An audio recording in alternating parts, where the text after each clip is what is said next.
ओम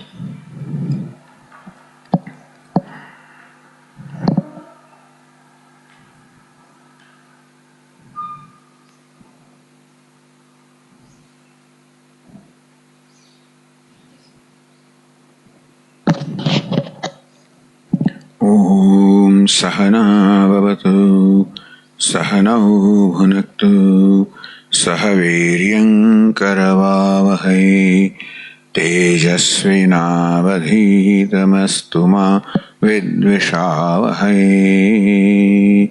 ओम शांति शांति शांति।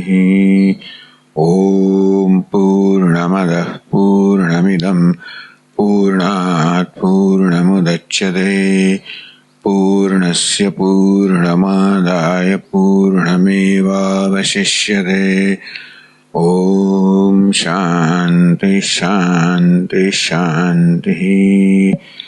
ओम आप्यायन्तु ममाङ्गानि वाक्प्राणश्चक्षुश्रोत्रमथो बलमिन्द्रियाणि च सर्वाणि सर्वं ब्रह्म उपनिषदम् माहं ब्रह्म निराकुर्याम् मा ब्रह्म निराकरोत् अनिराकरणमस्त्वनिराकरणं मे अस्तु। तदात्मनि निरतेय उपनिषत्सु धर्मास्ते मयि सन्तु ते मयि सन्तु। ओम शांति शांति शांति। श्रुतिस्मृतिपुराणानाम् आलयं करुणालयं नमामि भगवत्पादं शङ्करं लोकशङ्करं शङ्करं शङ्कराचार्यं केशवं बादरायणं सूत्रभाष्यकृतौ वन्दे भगवन्तौ पुनः पुनः। ईश्वरो गुरुरात्मेति मूर्तिभेदविभागिने व्योमवद्व्याप्तदेहाय दक्षिणामूर्तये नमः।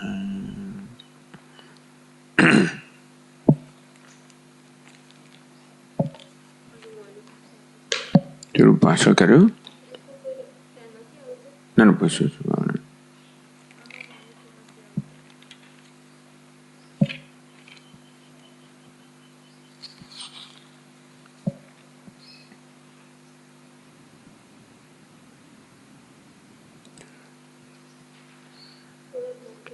यस्य मतं तस्य मतं मतं यस्य न वेदसः अविज्ञातं विजानताम् विज्ञातमविजानताम्।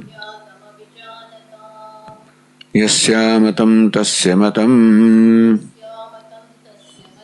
मतं यस्य न वेदसः अविज्ञातं विजानताम् विज्ञातमविजानताम्। यस्य मतं तस्य मतं मतं यस्य न वेदसः अविज्ञातं विजानताम् विज्ञातमविजानताम्।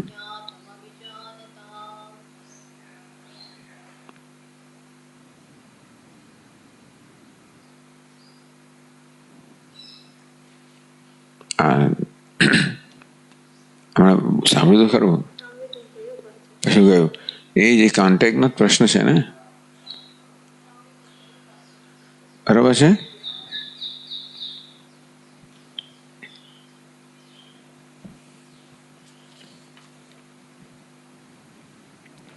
તો ગઈકાલે આપણે જોયું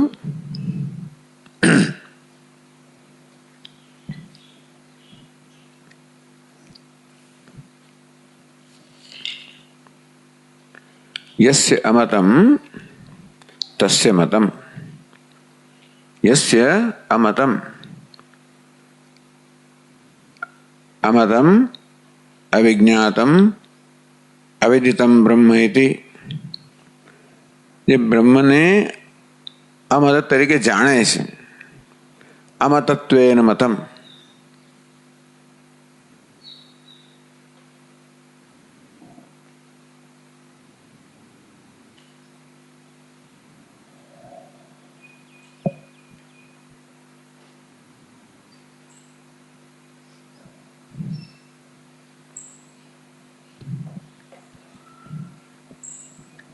હવે છે યસ્ય અમતમ. આમ અમતમનો અર્થ એ કે જેના વડે મત નથી, જ્ઞાત નથી, જેને જાણ્યું નથી, એવું નથી. અમતત્વેન મતમ, કે બ્રહ્મ અમત છે, અવિજ્ઞાત છે, અવિષય છે. તો જેણે બ્રહ્મને અમત તરીકે, અવિષય તરીકે મતમ જાણ્યું છે, તસ્ય મતમ, એ પ્રકારે જાણવાથી ભાષ્યકાર શંકરાચાર્ય મહારાજે કહ્યું કે જિજ્ઞાસુની જિજ્ઞાસા નિવૃત્ત થઈ. અર્થાત પોતે જે જાણવા માંગે છે એ પોતે જાણ્યું છે એ પ્રકારનો સંતોષ એને જન્મે છે. એમ જિજ્ઞાસા નિવૃત્ત થઈ. કંઈક જાણવાની ઈચ્છાથી ગયો છું, પ્રશ્ન કર્યો કે નિશ્ચિતમ પેપતિતમ પ્રેષિતમ મન વગેરે. ટૂંકમાં મન છે, આ બધા કર્ણો છે, જ્ઞાનેન્દ્રિયો, કર્મેન્દ્રિયો, અંતઃકરણ, કોની પ્રેરણાથી, કોના પ્રકાશથી ચેતનવંતા હોય એ પ્રકારે વર્તી રહ્યા છે. તો એ તત્વ જેનાથી આ બધો કાર્યકરણ સંઘાત ચેતનતયા પ્રવૃત્ત થઈ રહ્યો છે, એ વસ્તુ કોઈ પોતાને ભિન્ન નથી. એવું કહેવા માટે કહ્યું કે શ્રોત્ર શ્રોત્ર. પહેલી એ પ્રકારની વ્યાખ્યા કરવામાં આવી કે શ્રોત્ર શેને કારણે સાંભળે છે. શ્રોત્ર શ્રોત્રમ, શ્રોત્રનું પણ શ્રોત્ર છે, જેને કારણે શ્રોત્ર સાંભળે છે. એ દ્વારા કહેવામાં કે તું શ્રોત્ર નથી. આમ શ્રોત્રમાં અહમભાવ દૂર કરવા માટે કહેવામાં આવ્યું કે આત્મા શ્રોત્રનું શ્રોત્ર છે. આમ જે વિજ્ઞાત છે, જ્ઞાત છે, એમાંથી મનને સંકેલ લઈને, ઉપસંહાર કરીને કેવી રીતે મનને આત્મકેન્દ્રિત બનાવવું, આત્મનિષ્ઠ બનાવો, એ માટે આખી પદ્ધતિ છે. એટલે આત્મત્વનિશ્ચય ફલાવસાન અવબોધતયા. બ્રહ્મ જેનું જાણવા માંગુ છું, આત્મત્વનિશ્ચય ફલ, અવબોધ કેવો છે, જ્ઞાન કેવું છે કે બ્રહ્મ જેનું જાણવા માંગુ છું એ આત્મા છે, એ પ્રકારનું ફળ જેમાં જન્મે, એ પ્રકારનું જ્ઞાનમાં જન્મે, એવો અવબોધ છે. અને બ્રહ્મ અનંત છે, પૂર્ણ છે, એટલે હું અનંત છું, હું પૂર્ણ છું, એ પ્રકારે અવબોધ જન્મે. એને કારણે વિવિધિષા નિવૃત્તા, એટલે જિજ્ઞાસા નિવૃત્ત થઈ. છેવટે માણસે જોઈએ છે પૂર્ણતા, પૂર્ણ સંતોષ જે પ્રાપ્ત થવું જોઈએ, કૃતકૃત્યતા પ્રાપ્ત થઈ, એને ભિન્ન ભિન્ન વર્ણન કરી શકાય. એટલે ભાષ્યકારે કહ્યું કે તસ્ય સ સમ્યકદર્શી યસ્ય વિજ્ઞાનાંતરમેવ બ્રહ્માત્મહસ્ય અવસ્થિતત્વાત. જો બ્રહ્મનું જ્ઞાન તો તરત જ હું બ્રહ્મ છું એ પ્રકારે આ જ્ઞાનમાં મને નિષ્ઠા પ્રાપ્ત થઈ.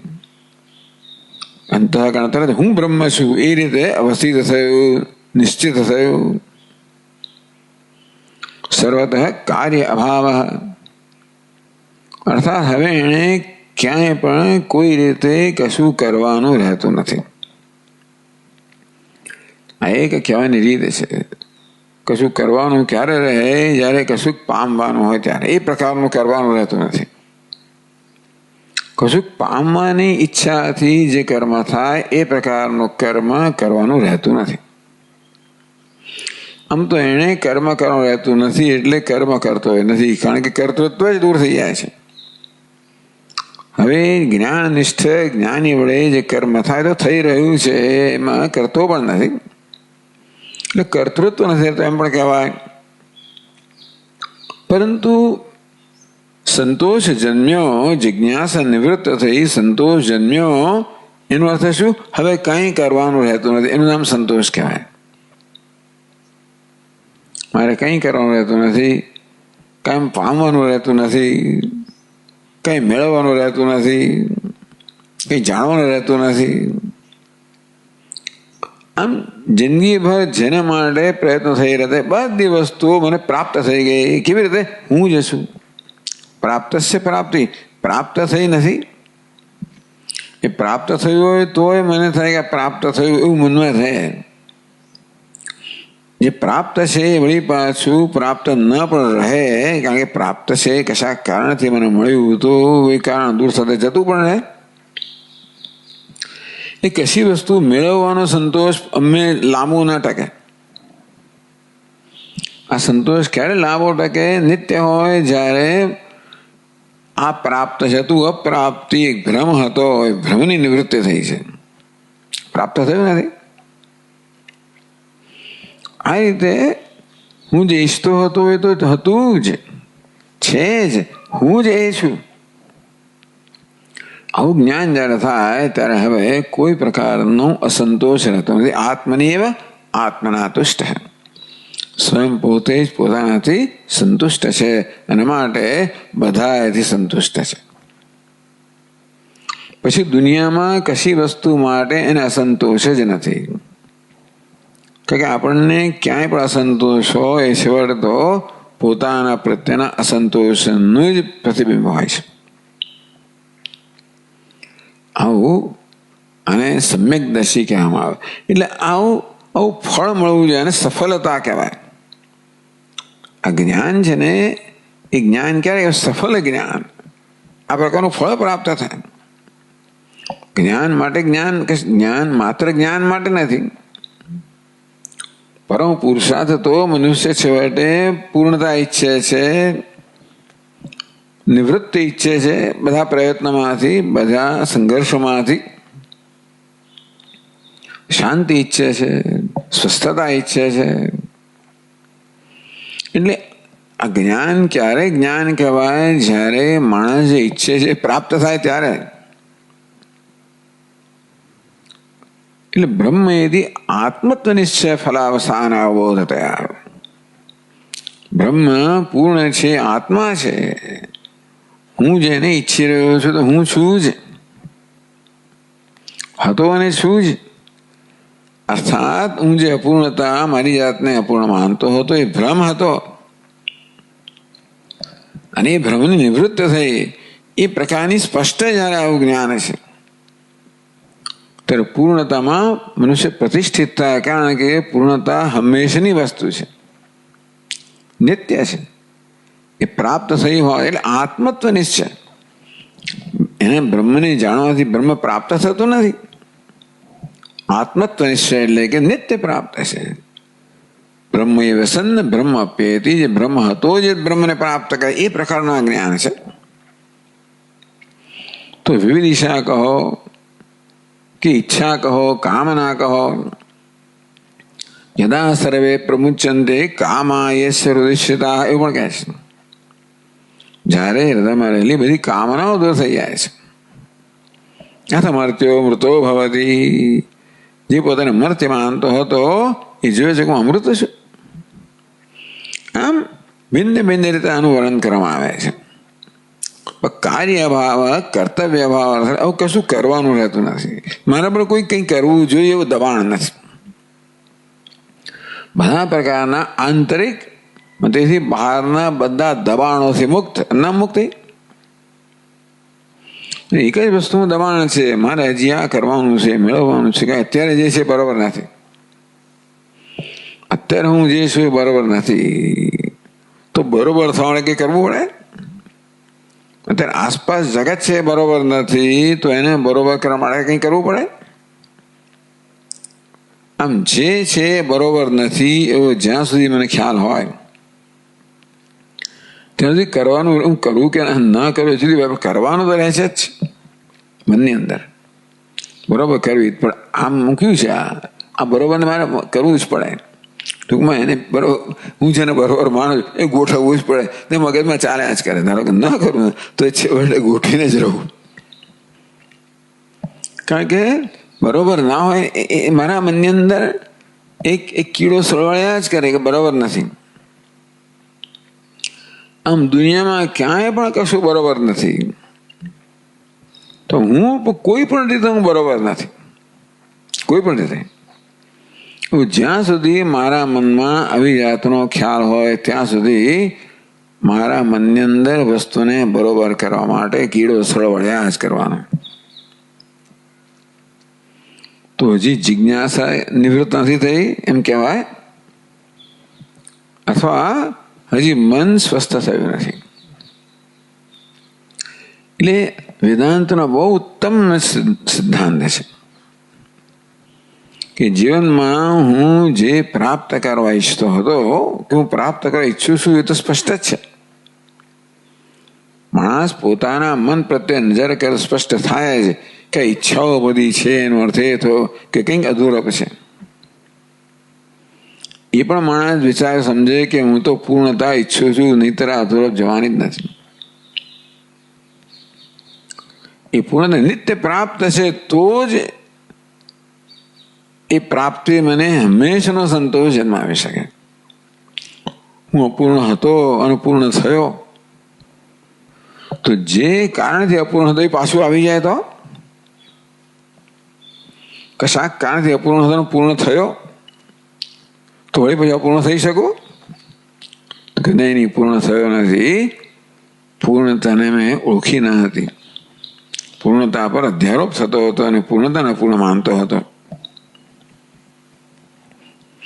આવી રીતે સહ સમ્યકદર્શી વિપર્યેણ મિથ્યા જ્ઞાનો ભવતી. જ્યાં સુધી મનમાં સંપૂર્ણ પ્રકાર સંતોષ નથી, કશી વસ્તુ મારામાં અસંતોષ જન્માવે જ નહીં. જે દુનિયામાં, કારણ કે બધું એટલે આવું સત્ય મિથ્યાનો નિશ્ચય બહુ સ્પષ્ટ છે.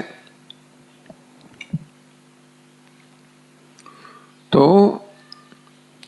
મતમ વિદિતમ જ્ઞાતમ બ્રહ્મતિ યસ્ય વિજ્ઞાનમ, કે મેં બ્રહ્મને જાણી લીધું, બ્રહ્મને પ્રાપ્ત કરી લીધું, તો એ મિથ્યાદર્શી બ્રહ્મ પ્રાપ્તિનો વિષય જ નથી. જેમ જ્ઞાનનો વિષય પ્રાપ્તિનો વિષય નથી. કેમ? નિત્ય પ્રાપ્ત છે. જ્ઞાનનો વિષય કેમ? નિત્ય જ્ઞાત છે. નિત્ય જ્ઞાત કેવી રીતે? એટલે આત્મા નિત્ય જ્ઞાત છે. અહમ અસ્મી સદા ભામી કદાચિત નાહમ પ્રિય. હું છું, ભાસું છું, સદા પ્રિય છું. બ્રહ્મેવામત સિદ્ધમ સચ્ચિદાનંદ લક્ષણમ.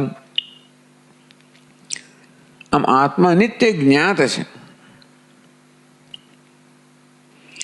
તો બ્રહ્મ આત્મા બને કે આત્માને બ્રહ્મ રૂપે જાણવામાં આવે એટલે બ્રહ્મ નિત્ય જ્ઞાત જ થઈ, નિત્ય જ્ઞાત રૂપે જાણવામાં આવે. ત્યારે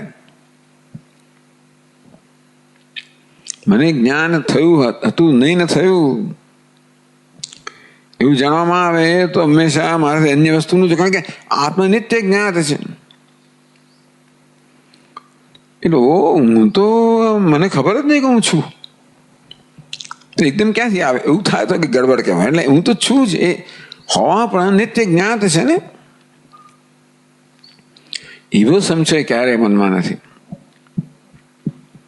નહોતો ને ક્યાંથી આવ્યો? સવાર ઉઠ્યું ને હું ક્યાંથી આવ્યો? ક્યાંથી આવ્યો એટલે સ્થળમાં પણ હું ક્યાંથી આવ્યો એટલે ક્યાંથી ઉત્પન્ન થયો? ક્યાંથી મારું અસ્તિત્વ એવું કહ્યું ક્યારે નથી થતું. બરોબર ને?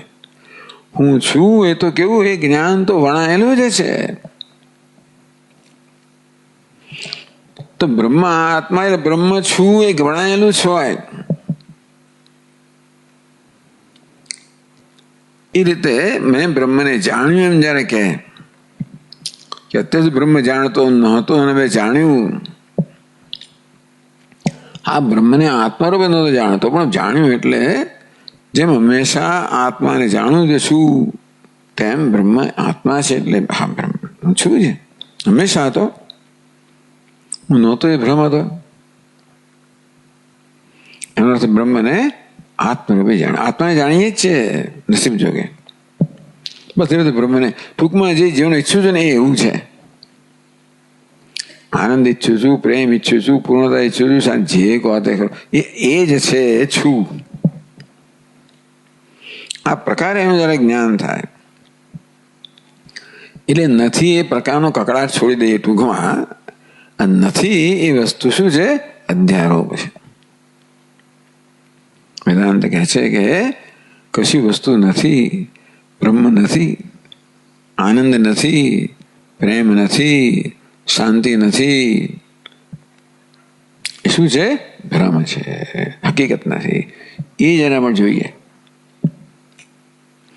કારણ કે કશીક વસ્તુનું પ્રેમ માનતો હતો ને, કશીક વસ્તુને શાંતિ માનતો હતો, કશીક વસ્તુને આનંદ માનતો હતો. આનંદ પ્રાપ્ત થયો, એ પ્રાપ્ત થયો તો જવાનો જ છે. એ આત્મરૂપે હોય જ નહીં ને, કારણ કે આત્મા પ્રાપ્ત થાય જ નહીં. બહુ સૂક્ષ્મ વસ્તુ છે પણ બહુ ઉત્તમ વસ્તુ છે.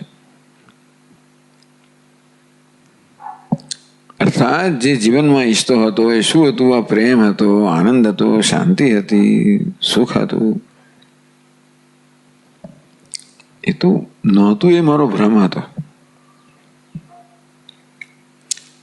સવેદ સહવેદ એ જાણે છે. બાકી હું સુખી થયો, આનંદ મળ્યો એવું જે માને છે ન સવેદ.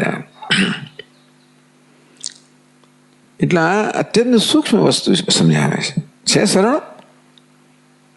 બસ આજે ચિંતન કરીએ આપણે કે શું નથી, મન શું ઈચ્છે છે? તો આ જોઈએ પેલું છે, એ દ્વારા શું ઈચ્છે છે? આનંદ ઈચ્છે છે, પ્રેમ ઈચ્છે છે, શાંતિ ઈચ્છે છે. અહીં જોઈએ, ત્યાં જોઈએ, ફલાણું જોઈએ. પણ એનો અર્થ એ થયો કે મને હજી અપ્રાપ્ત, અવિજ્ઞાત એટલે અપ્રાપ્ત સમજો ને. અપ્રાપ્ત તરીકે જે બ્રહ્મને પ્રાપ્ત કરે છે, અપ્રાપ્તની પ્રાપ્તિ જે માને છે. અજ્ઞાતનું જ્ઞાન એટલે અપ્રાપ્તની પ્રાપ્તિ એ શરૂ છે. એટલે નિત્ય પ્રાપ્ત છે, એટલે નિત્ય જ્ઞાત છે. એક આત્મા નિત્ય જ્ઞાત છે. એટલે એને અવિદિત પણ ના કહેવાય ને વિદિત પણ ના કહેવાય ને. જાણ્યું છે એમ ક્યારે કહેવાય? નથી જાણ્યું ત્યારે જાણ્યું છે કહેવાય. નથી જાણતો ક્યારે કહેવાય? જ્યારે નથી જાણતો. અરે પણ જાણું જ છું. જાણ્યો છે એમ નહીં, જાણવું છે શું? પહેલા જ્ઞાન વિષય ન હતો, હવે જ્ઞાન વિષય બંને વિદિત. એ કક્ષામાં આત્મા ના આવે, બ્રહ્મ પણ ના આવે, સુખ પણ ના આવે, શાંતિ ના, કશી વસ્તુ એ કક્ષામાં આવે જ નહીં. જે ઈચ્છે ને જીવનમાં એ કક્ષામાં આવે જ નહીં. તતશ્ચ સિદ્ધમ અવૈદિકસ્ય વિજ્ઞાનસ્ય મિથ્યાત્વ. એટલે ભાષ્યકાર અવૈદિક વિજ્ઞાન, વૈદિક વિજ્ઞાન શું છે? પ્રાપ્તસ્ય પ્રાપ્તિ. તત્વમસી તું પૂર્ણ છે, એનો વૈદિક વિજ્ઞાન. એ સિવાયનું કશું વિજ્ઞાન હોય જે કહે કે તારે પૂર્ણ થવાનું છે, અવૈદિક વિજ્ઞાન છે. મિથ્યાત્વ એ વિજ્ઞાન કેવું છે? મિથ્યા છે. જીવનને પૂર્ણ બનાવવા માંગે છે. જે દર્શન એવું છે, જે એવું દર્શન છે કે મને અપૂર્ણ જાહેર કરે છે અને પૂર્ણ બનવાના બધા પ્રયત્ન સાધનો આપે છે. અબ્રહ્મ વિષય નિંદિતત્વાદ. તો હું જેને બ્રહ્મ માનું છું અબ્રહ્મ છે, બ્રહ્મ નથી. જેનું પ્રાપ્તવ્ય માનું છું બ્રહ્મને, તો એ વસ્તુ બ્રહ્મ નથી. જ્ઞાતવ્ય માનું છું બ્રહ્મ નથી. પ્રાપ્તવ્ય, જ્ઞાતવ્ય, કર્તવ્ય કશું બ્રહ્મ નથી. નિત્ય જ્ઞાન, નિત્ય પ્રાપ્ત. બસ આ ધ્યાન માટેનું આ એક પદ્ધતિ થઈ. એટલે કપિલે કર્ણભોગાદી સમસ્યા, એટલે જે વૈદિક લોકો નથી એ તો નિંદિત છે, જેમ ચારવાકો હોય બીજા બધા, જેને આપણે નાસ્તિક કહીએ. જે લોકો વેદને પ્રમાણ નથી માનતા નાસ્તિક શબ્દનો અર્થ શું છે? જે વેદના પ્રામાણ્યને સ્વીકારતા નથી. આમ તો જે ઈશ્વર ના સ્વીકાર આપણે નાસ્તિક કહીએ, પણ અહીંયા આગળ મીમાંસકોની દ્રષ્ટિએ જે લોકો વેદને પ્રમાણ નથી માનતા એ લોકો નાસ્તિક છે. મીમાંસકો આસ્તિક કહેવાય, ઈશ્વરને સ્વીકારતા નથી તો એ લોકો આસ્તિક કહેવાય. એટલે આસ્તિક આસ્તિક નાસ્તિક આસ્તિક એવું બધું આખું વર્ગીકરણ કર્યું. નાસ્તિક જે વેદને પણ સ્વીકારે નહીં ને ઈશ્વરે ના સ્વીકારે. આસ્તિક નાસ્તિક વેદને પ્રમાણ તરીકે સ્વીકારે પણ ઈશ્વર ના સ્વીકારે. આસ્તિક વેદને પ્રમાણ તરીકે સ્વીકારે અને ઈશ્વરને પણ સ્વીકારે. વેદાંતિ નામાં આવે. મીમાંસક કેવું છે? આસ્તિક નાસ્તિક વેદને સ્વીકારે ઈશ્વર ના સ્વીકારે. 4 વાક્યો છે નાસ્તિક. એટલે નિંદિતત્વાત આ બધાને. એટલે આ કપિલ કર્ણભોગ વગેરે આસ્તિકો ખરા, કેવા નાસ્તિકો, પણ ખરેખર આસ્તિક કેમ નથી? કારણ કે ખરેખર વેદ જે કહેવા માંગે છે કે ભાઈ તું બ્રહ્મ છે એ સ્વીકારતા નથી અને પોતે જીવાત્મા છે, અપૂર્ણ છે એવું માનીને બધા સાધનો કે જગત સત્ય છે, જગત મિથ્યા છે. અર્થાત ભેદભાવ મિથ્યા છે. અપૂર્ણ જગત એટલે અપૂર્ણતા મિથ્યા છે. સીધું સમજવાનું. બ્રહ્મ સત્યમ જગત મિથ્યા એટલે તું પૂર્ણ છે અને અપૂર્ણતા મિથ્યા છે. એટલે અભેદ સત્ય છે, ભેદભાવ મિથ્યા છે. હું સીધું કહેવા માંગે છે. એવા બધા લોકો ગૂંચવાઈ જાય છે આ બધાની અંદર. જગતને મિથ્યા કહે, પેલાને મિથ્યા. એટલે ભાઈ આ એની પાછળનું પ્રયોજન એક જ છે કે નિત્ય પ્રાપ્ત છે, અપ્રાપ્ત મિથ્યા છે. નિત્ય જ્ઞાત છે, અજ્ઞાત મિથ્યા. આત્મા નિત્ય જ્ઞાત છે, એ રીતે બ્રહ્મ જાય, એ રીતે જ જાણે તો તમે જાણ્યું કહેવાય. આમ કપિલ કર્ણભોગાદિ સમયશ્ચાપી વિદિત બ્રહ્મ વિષયત્વાત. એ કોને બ્રહ્મ કહે છે? જે વિદિત છે એને બ્રહ્મ કહે છે. હું વેદતા છું, જાણનાર છું અને જે મારા જ્ઞાનનો વિષય છે એવી કશી વસ્તુનો બ્રહ્મ કહે છે. જેને કહે ખરા બહુ બધી વિસ્તૃત એ લોકોને આખા દર્શનની બહુ, એટલે આમ વૈજ્ઞાનિક રીતે આનંદ આપે એવી છે, બૌદ્ધિક રીતે, પરંતુ દ્વૈતને સત્યતા આપીને ચાલનારા છે. અને અનવસ્થિત તર્કજન્યત્વાત. તર્કથી એ લોકો આ નિશ્ચય પર આવેલા છે. સાંખ્ય લોકો એમ કે આત્મા અનેક છે. એકો દેવ સર્વભૂતેષુ ગૂઢ સર્વવ્યાપી સર્વભૂતાંતરાત્મા.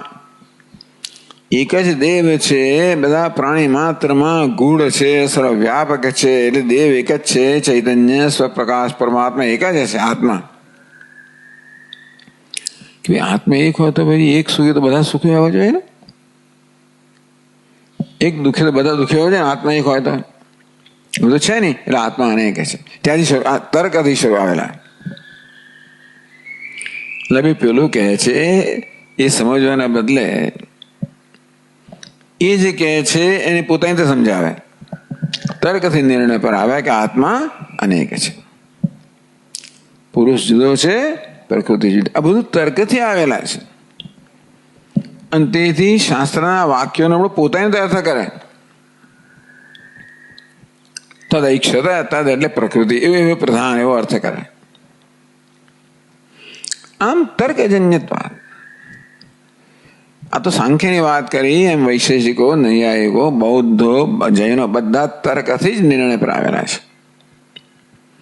જ્યાં આત્માને અનેકતા માનતા હોય, જે લોકો બંનેને સત્યતા આપતા હોય, મુક્ત થવાનું છે માનતા હોય, આમ ભિન્ન ભિન્ન માન્યતાઓ ધરાવનારા છે. જૈન લોકો એમ માને કે બંધન સત્ય છે, આત્મા મુક્ત થવાનું છે, આત્મા અનેક છે, અને કંઈક બ્રહ્મશિલા પર બેસીને કોઈ પેલા લોકમાં જો નામ મોક્ષ છે. એટલે આ બધી વસ્તુઓ સામાન્ય કઈ એ નથી કહેતા. એમની સિદ્ધિઓને આપણે કઈ એને અલ્પ નથી ગણતા. હું આ વસ્તુ જ ખોટી છે ને. બૌદ્ધ લોકો એમ કહે કે જગતમાં કશી વસ્તુ સ્થિર છે જ નહીં, અને માટે આત્મા પણ ક્ષણિક છે. કુદરત જોયો છે ક્ષણિક, જોઈ જ ના શકાય ને, એના તર્કથી આવેલા છે આ બધા. શૂન્ય છે, ક્ષણિક છે.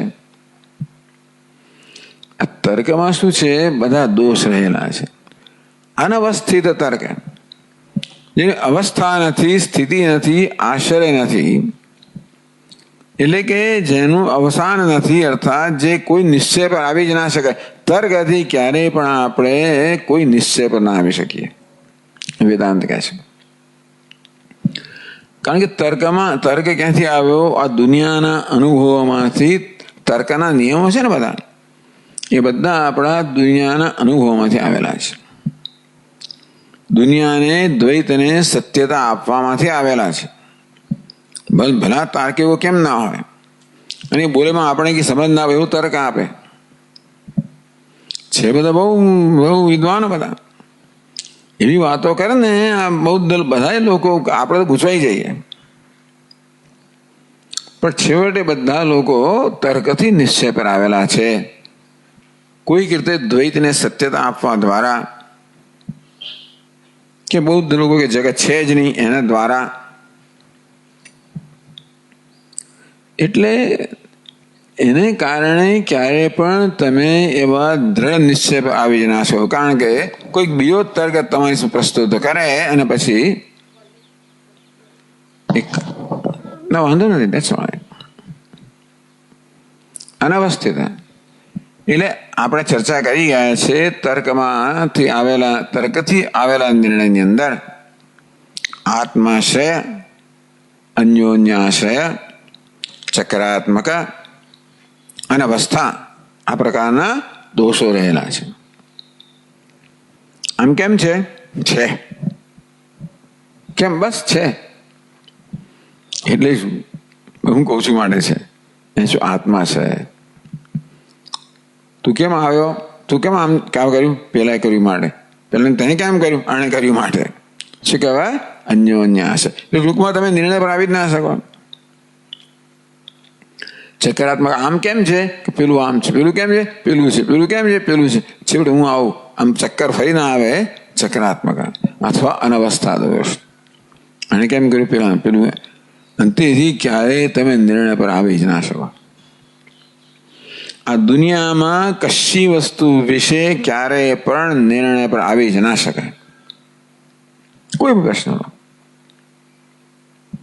કેમ કોરોના વાયરસ કેમ આવ્યો? કોઈ પેલા મોકલે, પેલા એ કર્યું, ક્યાંથી કઈક. એટલે હા, તમે પેલો કોઈ કર્મનો સિદ્ધાંત લાવે, પેલા આમાં આવ્યો કેવી રીતે? તું કેમ ગયો? તું ગયો કેમ ત્યાં આગળ? એવો પ્રશ્ન કરે ને. તારું કર્મ લઈ ગયું એટલે ભાઈ ક્યાં કર્મ કર્યું? પૂર્વજન્મમાં કર્યું ક્યાં? એમ તારું કર્મ, ચામાચીડિયાનું કર્મ, આ કર્મ પણ બધું બરાબર છે. પણ એ બધી વસ્તુનો એ ઉત્તર પૂછપૂછ કરો ને કે ભાઈ કોનું કર્મ સ્વામીજીને ક્યારે કર્યું? મેં છેવટે આપણે કે ભાઈ તું, કારણ કે આપણા સ્વામીજી કે વન મોર ક્વેશ્ચન કે ભાઈ આ ફૂલને કેટલી પાંખડી છે? તો કે ભાઈ 27 પાંખડી છે. કેમ 27 છે? કદાચ કઈ કહે પેલો બોટનિસ્ટ. પછી પેલું કેમ છે? એક પ્રશ્ન આગળ પછી કે મને ખબર નથી. આપણે આ શું ફૂલનું નામ ના જાણે ત્યાં આપણે અટકી જઈએ. એ નામ કે ઘણું બધું કે એ ક્યારેક તો અટકી જ જવાનો છે. અર્થાત દુનિયામાં કશી વસ્તુને બરોબર જાણવા માટે તમે સર્વજ્ઞ હોવા જોઈએ. એ હોય જ ના શકે. આ બધી વસ્તુઓ બધા દુનિયામાં ખરું છે. આ મેટર પદાર્થ શું છે? એ જ વસ્તુ જુદી રીતે દેખાય. ક્યારેક વેવ તરંગ હોય એમ જણાય, ક્યારેક પાર્ટિકલ હોય એમ જણાય. આમ જુઓ તો તરંગ લાગે, આમ જુઓ તો પાર્ટિકલ લાગે. તમારે એની ગતિનો નિશ્ચય કરવો હોય તો આ માસનો નિશ્ચય ના થાય વગેરે વગેરે. એટલે એ કહે છે નિશ્ચય કરનાર જ પેલા પર અસર કરનારો છે. જે આ વિષય સબ્જેક્ટ છે ને એ જ આને અસર કરનારો છે. એટલે એ બધા લોકો તો એટલા બધા બુદ્ધિશાળી, એમના તર્કો અને એમના ઇક્વેશનો એટલા બધા જટિલ હોય કે આપણે કંઈ ખબર, પણ આ બધું છેવટે કોઈ નિર્ણય પર ના આવે તો નક્કી જ છે, અને કોઈ દાડો નહીં આવે. અને આપણે કંઈ ગર્વ નથી કરતા, પણ મિથ્યા છે ને. એટલા જગત કેવું, સર્જન કેવું છે, મિથ્યા છે. તેથી તમે માનો કે તર્કથી કશું સમજો તો એ માત્ર ભ્રમ જ છે. અનવસ્થિત તર્કજન્યત્વાદ, તર્ક જે અનવસ્થિત છે, અર્થાત તર્ક દ્વારા ક્યારેય પણ આપણે કોઈ પણ અંતિમ નિર્ણય પર આવી જ ના શકે. તર્કનો સ્વભાવ છે, એને એવા તર્કથી આ નિર્ણય આવ્યો છે, અને માટે એ નિર્ણય સાચો હોય જ ના શકે. આપણે તર્કથી નિર્ણય પર નથી આવતા. આપણે શાસ્ત્રને પ્રમાણે તું બ્રહ્મ છે ત્યાંથી શરૂ કરીએ છીએ. હું કેમ બ્રહ્મ છોડ, તું છે ભાઈ, ત્યાંથી શરૂ કર. તું મને કહે તું જીવ કેવી રીતે છે, એ તર્કથી મને બતાવ. એટલે આપણે શરૂ ક્યાંથી કરીએ? સદૈવ સૌમ્યેદમગ્રાસિત એકમેવા દ્વિતીયમ, ત્યાંથી શરૂ કરીએ. આ જગત ની ઉત્પત્તિ પહેલા એક અદ્વિતીય સત હતું, મળે અત્યારે પણ એક અદ્વિતીય સત છે. કેમ નહીં છે? હવે તું કે ભાઈ દ્વિતીય ક્યાંથી આવ્યો, એટલે સમજાવશે તમને. જેને દ્વૈત કહેવામાં આવે, સર્જન કહેવામાં આવે, શું છે? એ તો બધું કલ્પના છે, પ્રોજેક્શન છે, અધ્યારોપ છે. આમ આપણે ત્યાંથી શરૂ કરીએ અને આને સમજીએ.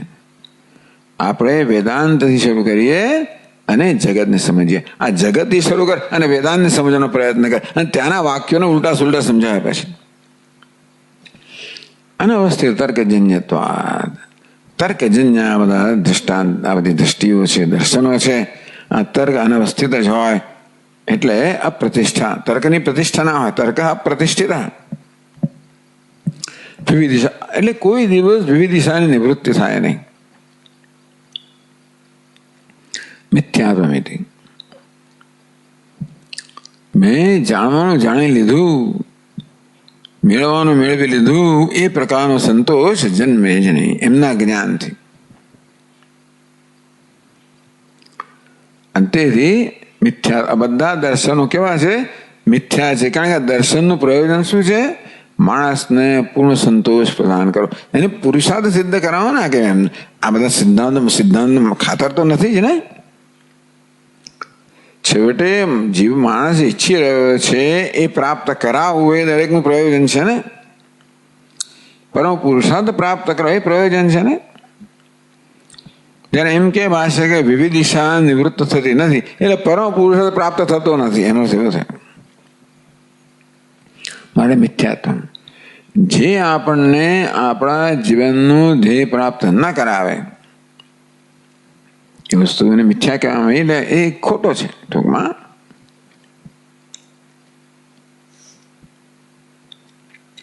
એમણે સ્મૃતિ કહેવામાં આવી એથી.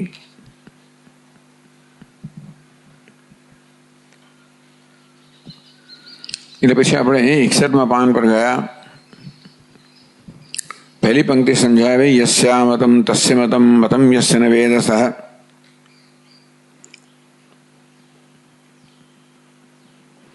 બીજી પંક્તિ અવિજ્ઞાતમ વિજાનતાન વિજ્ઞાતમ અવિજાનતામ.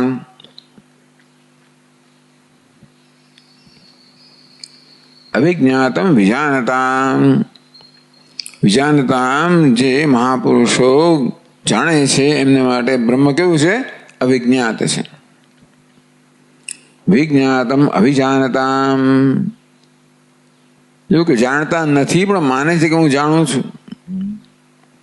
બ્રહ્મ જાણવાનો વિષય છે એ પ્રકારે જાણે છે, એ નથી જાણતા. એનું એ જ કહ્યું ને, એમાં ખાલી પેલું મતમ ને અમતમ ને વિજ્ઞાતમ અવિજ્ઞાતમ, એટલે એનું એ જ લાગ્યું ને. એટલે એ માટે કહે છે કે આપણે ત્યાં સુધી વાંચ્યું છે ને, એટલે વિપરીત મિથ્યા જ્ઞાન અનિષ્ટત્વાદ, એ વાંચ્યું ને 61 હા. ચાલો, એટલે એ આગળનું વાક્ય પૂરું કરવાનું છે કે કેમ નિંદા કરવામાં આવે છે. આ વૈદિક જે વેદની બહારની સ્મૃતિ છે કે જે કે દર્શનો છે એ બધા નિષ્ફલા ટૂંકમાં જીવનમાં સફળતા એટલે પરમ પુરુષાર્થ પ્રાપ્ત કરાવનારા નથી. તમો નિષ્ઠા હિતાસ માટે અજ્ઞાનથી જન્મેલા છે. એથી એવું કેમ કહેવામાં આવ્યું? ભાષ્યકાર કહે છે 105 પર પહેલી પંક્તિમાં વિપરીત મિથ્યા જ્ઞાનયો અનિષ્ટત્વાદિતિ. કારણ કે ક્યાં તો વિપરીત જ્ઞાન આપે છે કે મિથ્યા જ્ઞાન આપે છે. ક્યાં તો વિપરીત જ્ઞાન આપે કે આ રજ્જુ અને સર્પ જેવું જ્ઞાન આપે, કે મિથ્યા જ્ઞાન આપે, જ્ઞાન જે ખોટું હોય. એટલે ત્યાં પહેલી પાદમાં કહેવામાં આવ્યું નનુ એવમ અવૈદિકાદિ જ્ઞાનાની કુતઃ સ્મૃત્યા નિંદ્યન્તે. જે અવૈદિક જ્ઞાન છે એની શ્રુતિ કેમ નિંદા કરે છે?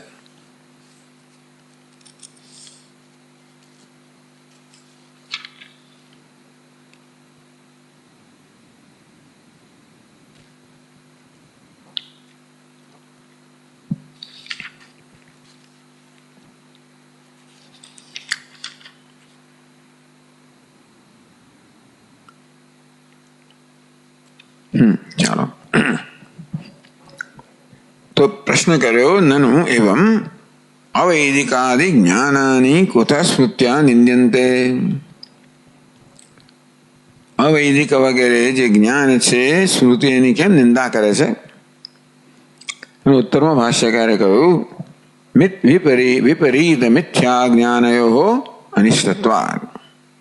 એટલા માટે જે વિપરીત જ્ઞાન છે એ પણ અનિષ્ટ છે. ઇષ્ટ ઈચ્છનીય, અનિષ્ટ એટલે અનિચ્છનીય છે, અનર્થ કરનારું છે. અને મિથ્યા જ્ઞાન પણ અનર્થ કરનારું છે. ઉલટું સમજવું અથવા તો ખોટું સમજવું, ઉલટી સમજ હોય કે ખોટી સમજ હોય, બંને કેવી છે? અનિષ્ટ છે. ખાસ કરીને કશાય માટે તત્વ મળે તો ખાસ જ.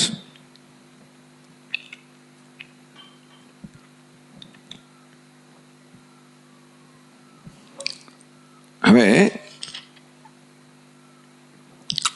તો 59 પાનની છેલ્લી પંક્તિમાં આનંદ અભિજ્ઞાતમ વિજાનતામિતિ ઉત્તરાર્ધસ્ય અર્થમ સંગ્રહીતમ વિવૃણોતિ. ઉત્તરાર્ધ એટલે બીજો અર્ધ, બીજી પંક્તિ. અભિજ્ઞાતમ વિજાનતામ વિજ્ઞાતમ અભિજાનતામ, એ કેવું છે? ઉત્તરાર્ધ. યસ્ય મતમ તસ્ય મતમ પૂર્વાર્ધ. પેલો ઉત્તરાર્ધ. પૂર્વ એટલે પહેલું, ઉત્તર એટલે પછી. તો અવિજ્ઞાતમ વિજાનતામ ઇતિ ઉત્તરાર્ધસ્ય, જે ઉત્તરાર્ધ છે પછીનો અડધો ભાગ છે, પછીની પંક્તિ છે. સંગૃહિતમ, એનો સંગૃહિત અર્થ પહેલા કહે છે ભાષ્યકાર. સંગૃહિત એટલે સંક્ષેપમાં એનો અર્થ કહે છે.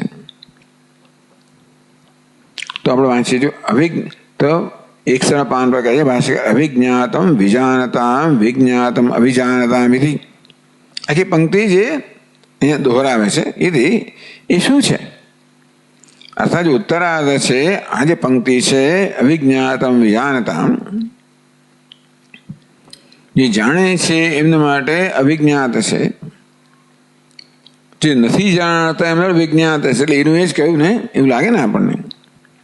इति पूर्वहेतुक्ति अनुवादस्य अनर्थक्यात्. अनुवाद નથી. અનુવાદ કોને કહેવાય? એની જ વસ્તુ દોહરાવી અને અનુવાદ કહેવાય. શું લાગે છે કે બીજી પંક્તિમાં શ્રુતિ પહેલી પંક્તિમાં જે કહ્યું એનું એ જ દોહરાવે છે એવું જણાય છે? કે એવું નથી. એનું એ જ દોહરાતા અનુવાદ કહેવાય. અનુવાદ તો એકની એક વસ્તુ એક જ જગ્યાએ બે વાર કોનો અર્થ શું? અનર્થક્યાત. એનું કોઈ પ્રયોજન, અર્થ એટલે પ્રયોજન. અનર્થક્યાત નિષ્પ્રયોજન છે. નિષ્પ્રયોજનકત્વા, ટૂંકમાં કોઈ પ્રયોજન સર નહીં ને. પહેલી પંક્તિમાં કહ્યું એની એ બીજી પંક્તિમાં કહે તો બીજી પંક્તિથી કશું નવું ના કહ્યું હોય તો એનાથી આપણને શું પ્રાપ્ત થાય? એનું કોઈ પ્રયોજન જ રહ્યું નહીં. અનર્થક્ય એટલે એનો અર્થ નથી, એનું પ્રયોજન નથી. એ કહેવાથી કયું પ્રયોજન સિદ્ધ થતું નથી, કે ઉપયોગ સિદ્ધ થતો નથી. એટલે અનુવાદ નથી. એ શ્રુતિ અનુવાદ ના કરે. તો શું છે? પૂર્વ હેતુક્તિ. પૂર્વ એટલે પૂર્વાર્ધમાં જે કહેવામાં આવ્યું ને કે યસ્યા મતમ તસ્ય મતમ મતમ યસ્ય ન વેદસઃ, એનો હેતુ કેમ ભાઈ એવું છે? શા માટે કહો છો કે યસ્ય અમતમ તસ્ય મતમ, જેને બ્રહ્મ અમત છે એને માટે મત છે, અવિજ્ઞાત છે અવિજ્ઞાત રૂપે જાણે છે, યસ્ય મતમ જે વિજ્ઞાત રૂપે જાણે નથી જાણતો, એવું કેમ? એ કેમ શું ભાઈ હેતુ, શું કારણ? તો બીજી પંક્તિ કારણ સમજાવે છે શા માટે પહેલી પંક્તિમાં આ પ્રકારે કહેવામાં આવે. એટલે શું કહ્યું? પૂર્વ હેતુક્તિ. પૂર્વ એટલે પૂર્વાર્ધમાં જે કહેવામાં આવ્યું, હેતુ એટલે એનું કારણ આપે છે, યુક્તિ એટલે કહેવું. પૂર્વાર્ધમાં જે કહેવામાં આવ્યું એનું કારણ આ ઉત્તરાર્ધમાં કહેવામાં આવે છે. એટલે હેતુ ઉક્તિ છે. આપણે સરખું જણાય પણ સરખું નથી. આમ કેમ તમે કહો છો? કારણ કે આવું છે. તમે જેને અમત છે એને માટે મત છે, જેને મત છે એને માટે નથી જાણતો, એવું કેમ કહો છો? કારણ કે અવિજ્ઞાતમ વિજાનતામ, જે જાણે છે એનો અવિજ્ઞાત છે અને જે વિજ્ઞાત માને છે નથી જાણતા, એટલા માટે જે અમત છે મત અને મત છે અમત. એમ કરીને બીજી પંક્તિ છે એ પહેલી પંક્તિમાં કહેવામાં આવ્યું એનું હેતુ કહો, કારણ સમજાવે છે. તો એવું કેમ કહો છો આપ? અનુવાદસ્ય અનર્થક્યાત. જો બીજી પંક્તિને આપણે પહેલી પંક્તિ અનુવાદ જ માનીએ તો અનર્થક એટલે કે એનું કોઈ પ્રયોજન સિદ્ધ થતું નથી. અમે કહીએ છીએ કે હેતુ ઉક્તિ છે. તો આનંદજી કહે છે આ સંગ્રહ વાક્ય થયું. અવિજ્ઞાતમ વિજાનતામ વિજ્ઞાતમ અવિજાનતામ ઇતિ પૂર્વ હેતુ ઉક્તિ અનુવાદસ્ય અનર્થક્યાત. એ વાક્ય જે થયું ને એ શું છે? સંગ્રહ વાક્ય થયું. બીજી પંક્તિને સમજાવવા માટે આ સંગ્રહ વાક્ય થયું. તો આ વાક્ય ભાષ્યની શું શૈલી છે? પહેલા સંગ્રહ વાક્ય કે પછી એને સમજાવે, એનું ભાષ્ય કરે. તો એ સંગૃહિતમ વિવૃણોતી. આ સંગ્રહ વાક્ય કહેવામાં આવ્યું એનું ભાષ્યકાર પોતે વિવરણ કરે છે. અનુવાદ માત્ર ઇત્યાદિના ટૂંકમાં પછી જે આવે છે શું છે? વિવરણ. નહીં તો આપણે એકનું એ જ કેમ કહે છે? ભાષ્ય વાંચીએ ને તમને કે આ તો આની ફરવું એનું એ જ કહે છે. તો નહીં, પેલું સંગ્રહ જે કહ્યું ને એની અહીંયા વિવરણ કરે છે. એ જાણવું જોઈએ આપણે. એ ટીકાકાર આપણે સમજાવે છે. અનુવાદ માત્ર એ શબ્દની વાક્ય છે એ શું છે? આનું વિવરણ કરે છે. તો ભાષ્યકારે કહ્યું અનુવાદ માત્ર અનર્થકમ વચનમિતિ. અનુવાદસ્ય અનર્થક્યાત કહ્યું ને એ જ કહે છે અનુવાદ માત્ર અનર્થકમ વચનમ. આ માત્ર અનુવાદ જ હોય, એ સિવાય એનું બીજું કોઈ પ્રયોજન ના હોય. જે કહેલું છે એનું એ જ ફરી કહેતા હોય તો અનર્થકમ વચન, અર્થાત આ વચન નકામું જાય. આ વચન આપણને કંઈ વધારે ના આપે, એનું કોઈ પ્રયોજન ના સરે. અંતે એને પછી આપણે પ્રમાણ ન ગણીએ. અનર્થક એટલે અર્થ પ્રયોજન સિદ્ધ ના કરતું હોય વાક્ય પ્રમાણ ના કહેવાય. તો પછી એ અનર્થક વાક્ય બની જાય. અનુવાદ નામ એને કહેવાય અનુવાદ, પણ અહીંયા અનુવાદ કરવાનો કોઈ અર્થ નથી. એથી એટલે શું છે? પૂર્વ હેતુ ઉક્તિ એવું જે કહ્યું ને એ પોતે સમજાવે છે. પૂર્વોક્તયો યસ્યામતમ ઇત્યાદિના જ્ઞાન અજ્ઞાનયો હેત્વર્થેન ઇદમુચ્યતે. પૂર્વ હેતુ એટલે શું? પૂર્વ એટલે શું? પૂર્વ એટલે પૂર્વોક્તયો યસ્યામતમ ઇત્યાદિના જ્ઞાનાજ્ઞાનયો પૂર્વોક્તયો.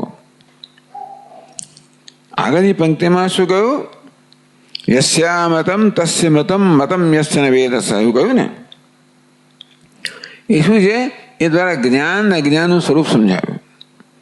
જ્ઞાનનું શું સ્વરૂપ છે? યસ્ય મતમ તસ્ય મતમ, એ જ્ઞાનનું સ્વરૂપ. અજ્ઞાનનું શું સ્વરૂપ છે? મતમ યસ્ય ન વેદસ. આમ જ્ઞાન અજ્ઞાનયો આમ યસ્યા મતમ તસ્ય મતમ મતમ યસ્ય ન વેદ સે દ્વારા જે જ્ઞાન અજ્ઞાન કહેવામાં આવ્યું ક્યાં પૂર્વમાં પૂર્વાર્ધમાં. તો કેમ જ્ઞાન અજ્ઞાનની એવી વ્યાખ્યા કરવામાં આવી? હેત્વર્થેન, અને હેતુ માટે એનું કારણ સમજાવવા માટે આ બીજી પંક્તિમાં આ પ્રકારે કહેવામાં આવ્યું. એટલે પૂર્વ હેતુક્તિ એ સમજાવ્યું. અનુવાદસ્ય અનર્થક્યાદ એટલે અનુવાદ માત્ર અનર્થકમ વચનમ. માત્ર અનુવાદ તો વચન કેવું છે? અનર્થક છે, નિષ્પ્રયોજન છે. એટલે શું છે ત્યારે? પૂર્વ હેતુક્તિ એટલે શું? પૂર્વોક્તયો આગળ જે કહેવામાં આવ્યું બે વસ્તુ કહેવામાં આવી. યસ્યા મતમ તસ્ય મતમ એક, મતમ યસ્ય ન વેદસઃ. તો પહેલા યસ્યા મતમ તસ્ય મત જ્ઞાન કહેવામાં આવ્યું, જ્ઞાનનું સ્વરૂપ. મતમ યસ્ય ન વેદ અજ્ઞાનનું સ્વરૂપ કહેવામાં આવ્યું. અજ્ઞાન એટલે એ જ એ જ સંખ્યામાં એટલે કે એ જ ક્રમમાં છે. એ જ કહેવામાં એનો હેત્વર્થેત્વેન. કેમ એવું કહેવામાં આવ્યું? કેમ જ્ઞાનનું સ્વરૂપ એવું કહેવામાં આવ્યું? કેમ અજ્ઞાનનું સ્વરૂપ કહેવામાં આવ્યું? એમાં હેતુ કારણ માટે ઇદમ ઉચ્યતે. આ બીજી પંક્તિમાં આ કહેવામાં આવે છે અવિજ્ઞાતમ વિજાનતામ. વિજાનતામ અવિજ્ઞાતમ, તેથી યસ્ય મતમ તસ્ય મતમ. વિજ્ઞાતમ અવિજાનતામ, તેથી મતમ યસ્ય ન વેદસઃ. ઇદમ ઉચ્યતે.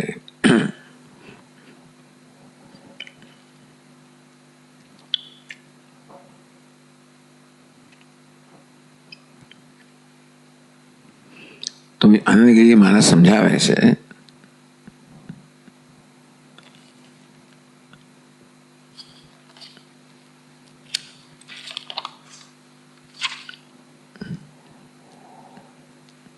ચલો ભાષ્ય પણ આપણે આગળ જોઈએ. તો બીજી પંક્તિ સમજાય અવિજ્ઞાતમ વિજાનતામ. ભાષ્યકાર કહે છે અવિજ્ઞાતમ અવિદિતમ. અવિજ્ઞાતમ અવિદિતમ જે વિદિત નથી. આત્મત્વેન અવિષયતયા બ્રહ્મ. આત્મત્વેન બ્રહ્મ આત્મ હોવાને કારણે અવિષયતયા અવિદિતમ. અવિષયતયા અવિજ્ઞાતમ આત્મત્વેન અવિષયતયા બ્રહ્મ વિજાનતામ. આત્મત્વેન વિજાનતામ. બ્રહ્મ આત્મ હોવાને કારણે કેવું છે? અવિદિત છે, વિદિત નથી, વિદિત અન્ય છે. એ પ્રકારે બ્રહ્મને જાણનારા. તો અવિજ્ઞાતમ અવિદિતમ આત્મત્વેન અવિષયતયા બ્રહ્મ વિજાનતામ. બ્રહ્મ આત્મા હોવાને કારણે અવિષય છે. એ જે બ્રહ્મને જાણે છે એમને વડે બ્રહ્મ અવિદિત છે, એટલે આત્માથી અન્ય રીતે વિદિત નથી. તસ્માત તદેવ જ્ઞાનમ યત્તેષામ. માટે એમનું જે જ્ઞાન છે એ જ જ્ઞાન છે.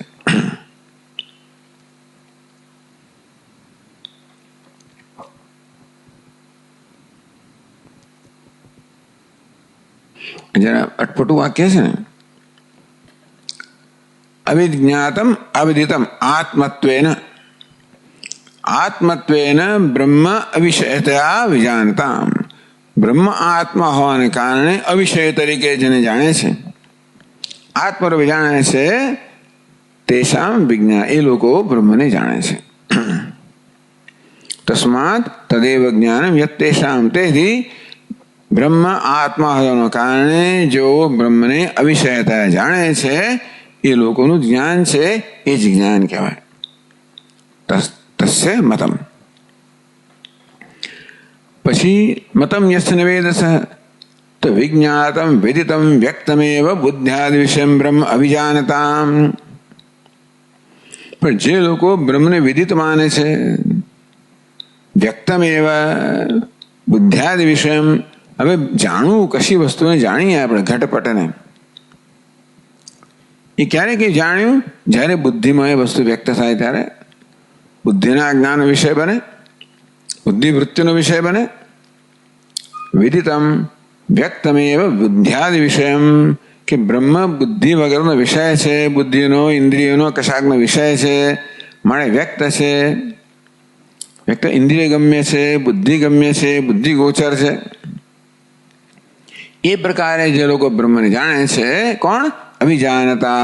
જે ખરેખર બ્રહ્મને જાણતા નથી એ લોકો બ્રહ્મને આવી રીતે જાણે. કઈ જાણે છે?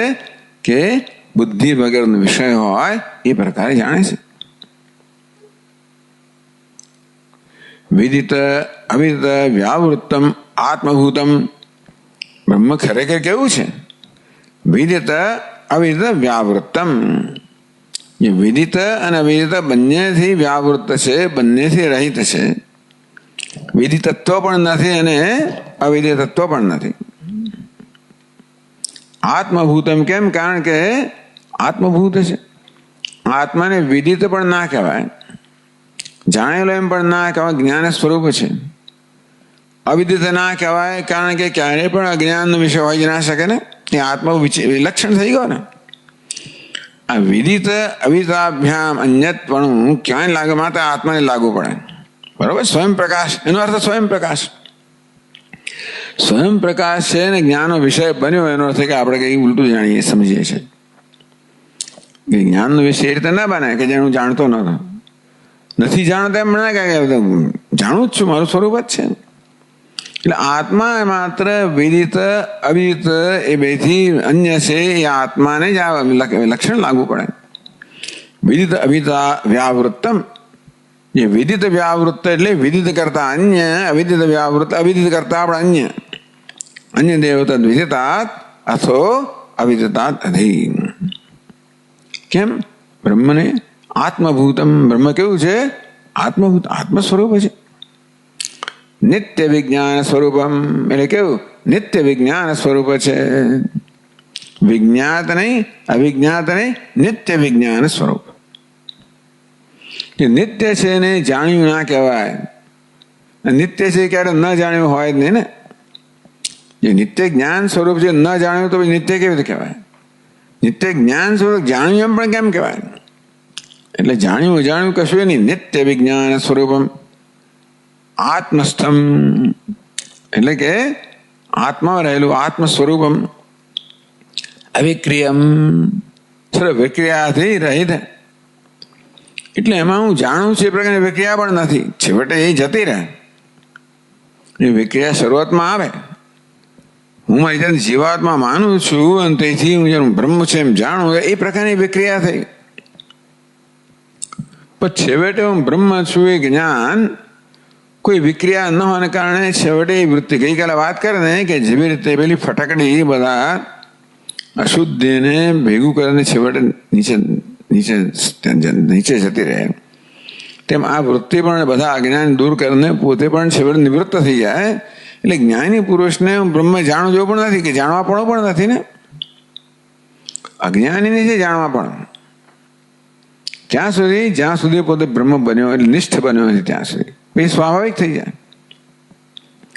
હું સ્વપ્નમાંથી બરોબર જાગ્યો નથી, જાગું ક્યારેક કહેવું પડે. જાગ્યા પછી આખો જાગું છું કહેવાની જરૂર નથી પડે. હું એમાં નિષ્ઠ થઈ ગયો, મારું સ્વરૂપ છે. અવિક્રિયમ અમૃતમ અજરમ અભયમ. અમૃત છે, અજરમ વૃદ્ધાવસ્થાથી રહિત છે. અભય એટલે કોઈને એમ કે અમર છે તો પણ પછી વૃદ્ધ થાય તો એ વૃદ્ધાવસ્થા પણ નહીં, કોઈ પ્રકારનો વિકાર નથી. અવિક્રિયમ અભયમ. અગત્યની વસ્તુ છે આ મને નિર્ભય બનાવે છે. આ પ્રકાર મારો સ્વરૂપ છે. ક્યારે જવાનું જ નથી ને. ભય ક્યારે હોય? કશી વસ્તુના જવાનો આપણને ડર હોય ત્યારે. કોઈક મહત્વની મૂલ્યવાન વસ્તુ છે હું ગુમાવીશ એવું હોય તો ભય થાય, ભય જન્મે. અથવા કશી વસ્તુ જે મને હાનિ કરનારી છે એ મને પ્રાપ્ત થશે તો એ ભય જન્મે.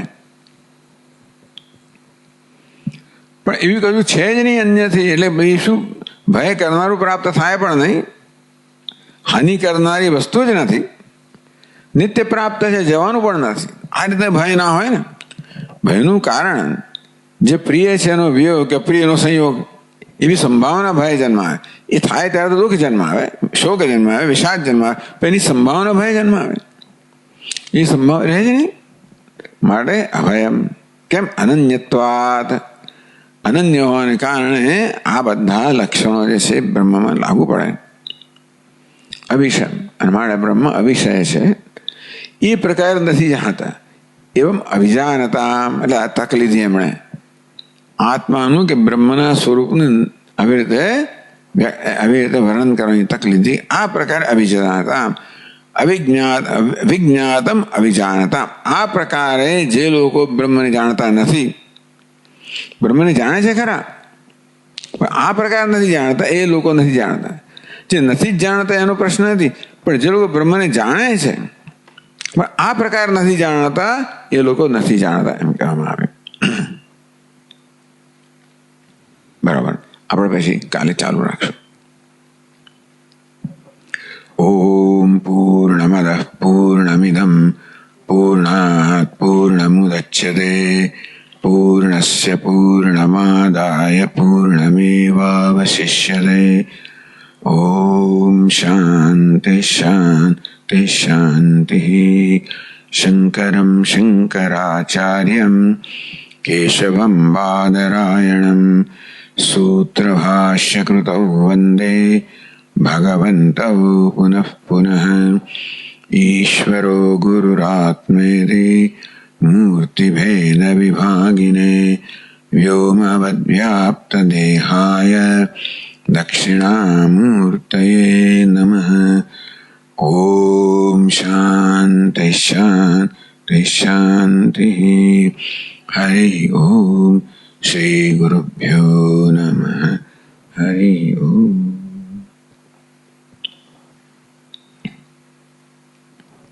શક્ય છે કે પ્રશ્ન ત્યાં નથી, પ્રશ્ન અહીં પણ હોય.